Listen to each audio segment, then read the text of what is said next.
लोणा कहता है कि जीवन पर तो हमने कब्जा जिमा रखा है। और आज हम इस सूत्र में ये बातें जानेंगे कि मृत्यु पर ही हम कब्जा जिमा सकते हैं कि या नहीं जिमा सकते हैं। मृत्यु पर ही हमारा कब्जा होता है कि नहीं होता है। जैसे जीवन पर होता है ऐसे ही। और जीवन और मृत्यु पर दोनों पर कब्जा जिमाने के बाद भी हम अंतिम कहाँ तक कब्जा कर सकते हैं, कहाँ तक कब्जा जिमा सकते हैं, इस रहस्य को आज हम इस सूत्र में जानने का पूरा प्रयास करेंगे। लोणा कहता है कि जो जीवन पर कब्जा कर लिया है, समझो उसने मृत्यु पर ही कब्जा कर लिया है, क्योंकि मृत्यु पर उनका कब्जा अपने आप ही हो जाता है। और जिसने मृत्यु पर कब्जा कर लिया, समझो उनका कब्जा जीवन पर अपने आप ही हो जाता है। हमने सब कुछ पर कब्जा कर लिया है। ऐसा कुछ भी नहीं है जो उस पर हम कब्जा नहीं कर सकते हैं।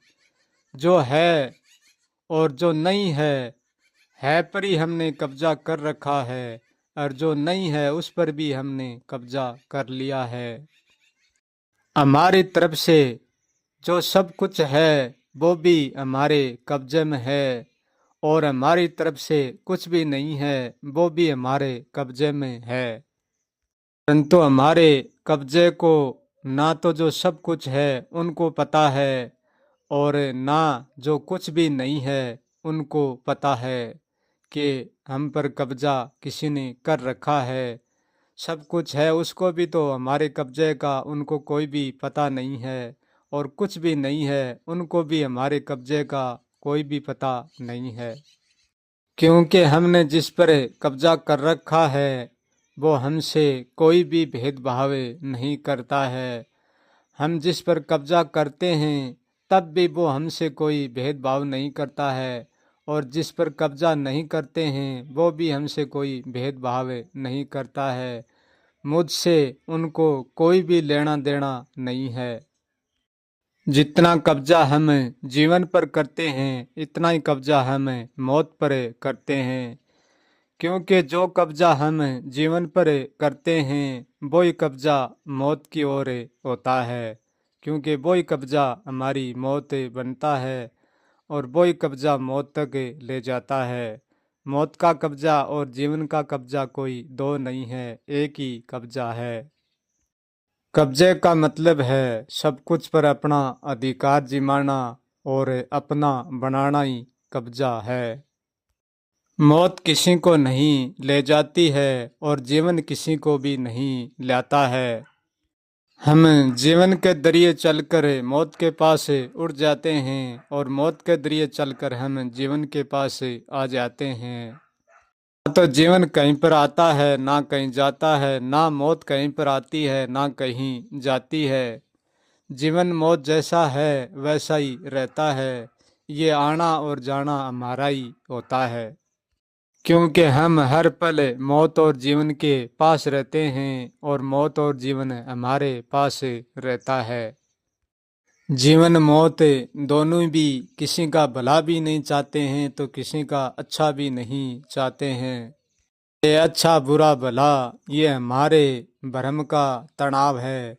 यदि हमारे भ्रम में तनाव नहीं है तो हमारे लिए ये अच्छा बुरा बुरा अच्छा भला बुरा नहीं होगा। परंतु जीवन में समता जितना तनाव भी हमें चाहिए। यदि तनाव न होगा तो हम चल भी नहीं पाएंगे।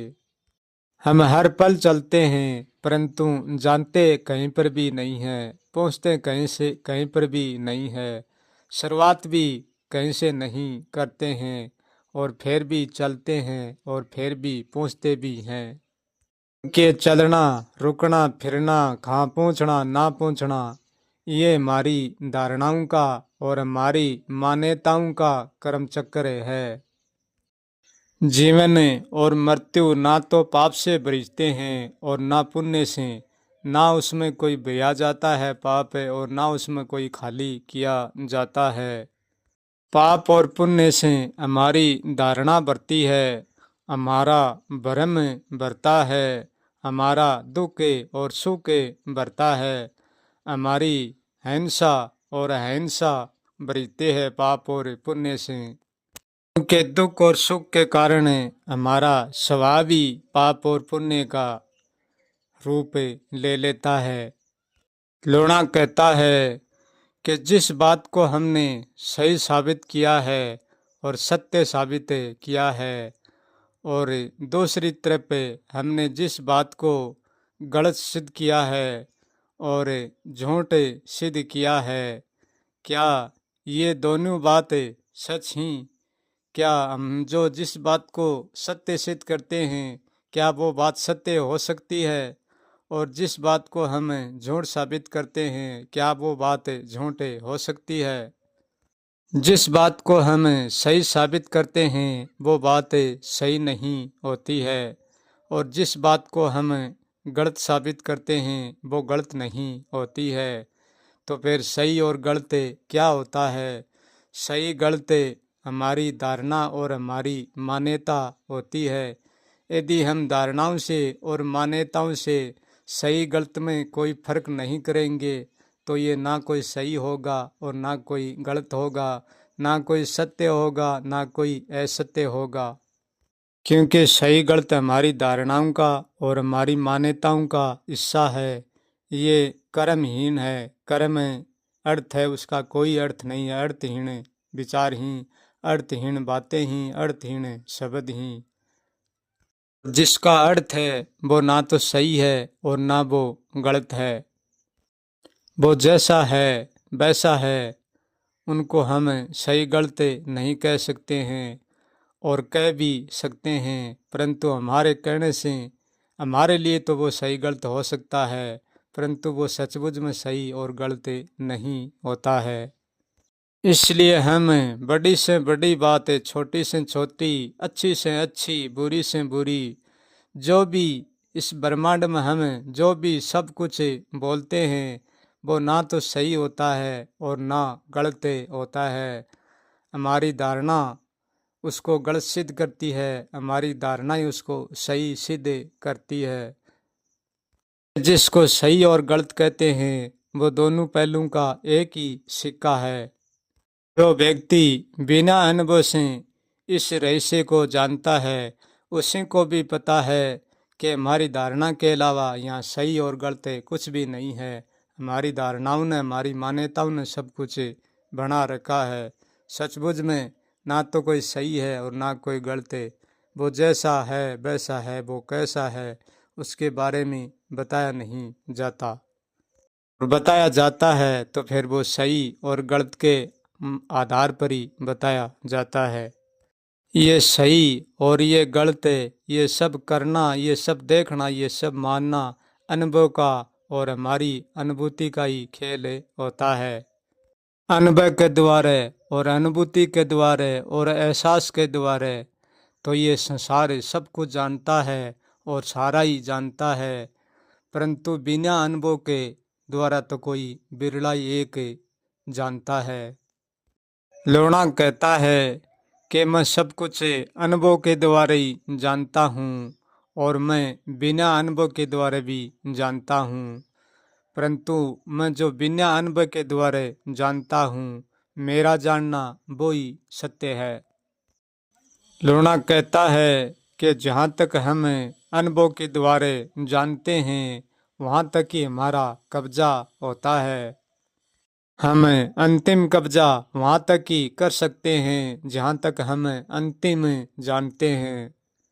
हाँ, हम नहीं जानते हैं, हम वहाँ पर कब्जा नहीं कर सकते हैं।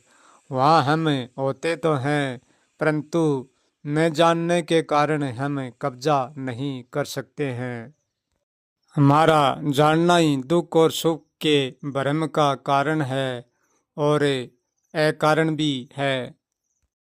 जो व्यक्ति हर बात को, हर अपने विचार को अच्छी तरह से जानना सीख लेता है, और वही व्यक्ति अच्छी तरह से अपने विचार, अपनी बात को बोलना सीख लेते हैं, वो व्यक्ति अपने जीवन के कब्जे को अच्छी तरह से जान लेता है और वो व्यक्ति जीवन जीता है तो सुखपूर्वक जीता है और मरता है तो भी सुखपूर्वक मरता है। जिसने सब कुछ जानने की और सब कुछ बोलने की कला सीख ली, उस व्यक्ति से और कोई व्यक्ति उत्तम नहीं हो सकता। वही सबसे श्रेष्ठ जीवन जी सकता है। समाने पर हर चीज को जानता है, हर विचार को जानता है और समाने पर सब कुछ भूल जाता है। किसी भी चीज को, किसी भी विचार को, किसी भी बात को पकड़ कर भी कभी पकड़ा नहीं रखता।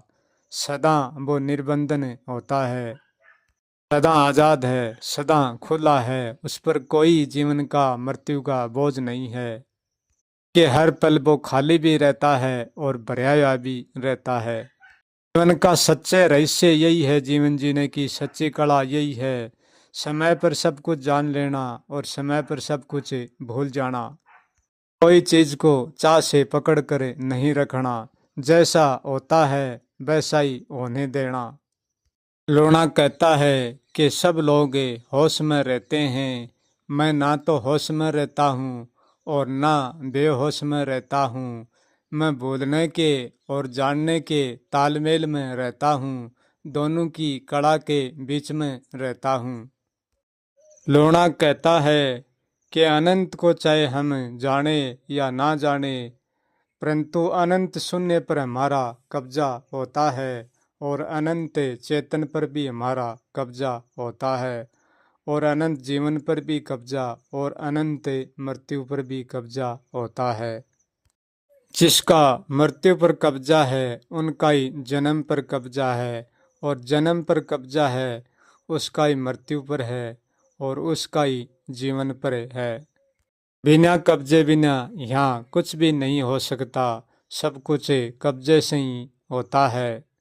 बिना कब्जे बिना शून्य भी हमारा नहीं होगा और ना हम शून्य के होंगे। बिना कब्जे बिना चेतन भी हमारा नहीं होगा, ना हम चेतन के होंगे। बिना कब्जे बिना ना हमारा जन्म होगा और ना हम जन्म के होंगे। बिना कब्जे बिना ना हमारी मृत्यु होगी और ना हम मृत्यु के होंगे। बिना कब्जे बिना ना तो हमारे अंदर दुख होगा और ना हम दुख के होंगे। बिना कब्जे बिना ना हमारा सुख होगा और ना हम सुख के होंगे। बिना कब्जे बिना ना तो हम भ्रम के होंगे और ना हमारा भ्रम होगा। समझो बिना कब्जे के बिना कब्जा भी नहीं होता, कब्जा भी कब्जे से ही बनता है। क्योंकि यहाँ कब्जा करने में सब स्वतंत्र है और सदा स्वतंत्र है। यहाँ कोई रोकने वाला नहीं है, रोक कर भी कोई आज तक नहीं रोक सका। इसने सुख और दुख जीवन मृत्यु पर जैसा कब्जा जिमाना है, जैसा कब्जा करना है, करने के लिए सब स्वतंत्र ही, कोई रोक टोक नहीं है। क्योंकि हम जिस पर कब्जा करते हैं वो हमें कभी भी नहीं रोकता है। उसको कोई लेना देना नहीं है कि मुझ पर किसी ने कब्जा कर रखा है कि या नहीं कर रखा है। क्योंकि इस कब्जे का पता हमें ही होता है, क्योंकि हम ही कब्जा करते हैं, इसलिए हमको ही पता होता है। दुखी और सुखी वही होता है जो कब्जा करता है।